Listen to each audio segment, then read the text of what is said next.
మొన్నటి వరకు చూడండి హైదరాబాద్ లో ఆవిడ ఎవరో కుమార్ ఆంటీనా ఆవిడ రోడ్డు పక్కనేసి అమ్మేదంట. ఏది చికెన్ మటన్ ఏ ఉండే అనుకుంటా, అన్ని రకాల కూరలు, పెద్ద లైను.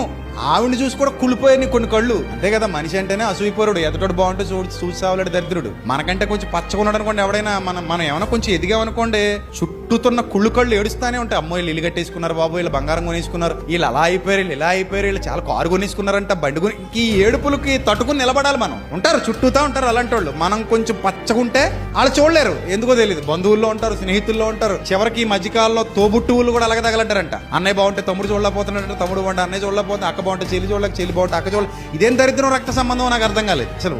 అందరూ ఓకే, ఒక బ్లడ్ రిలేషన్ అయినప్పుడు వాళ్ళు బాగుంటే నీకే కదా సంతోషం. నిజంగా వాళ్ళు బాగుండాలనే కోరుకోవాలి. ఎందుకంటే రేపు పొద్దున ఏదైనా పనికి పని వస్తే ఏమో కొంచెం మంచోడైతే నీకు ఏమైనా రూపాయి సాయం చేస్తాడేమో, ఎవరో తెలుసు. అది మంచి కోరుకోవాలి. అరే మా అన్నయ్య కదా బాగున్నాడు పోన్లే, మా అక్కే కదా పోన్లే, మా చెల్లే కదా, మా బావే కదా, మా వదినే కదా, మా పిన్నే కదా, మా బాబాయే కదా అనుకుంటే ఎంత బాగుంటది. అలాగ అనుకోరు జనాలు. కుళ్ళు, కుషిద్ధం, ఏడుపు, దరిద్రం అన్ని లోపలేసి తిరుగుతారు మనుషులు. సో దాని వల్ల నష్టపోతారు.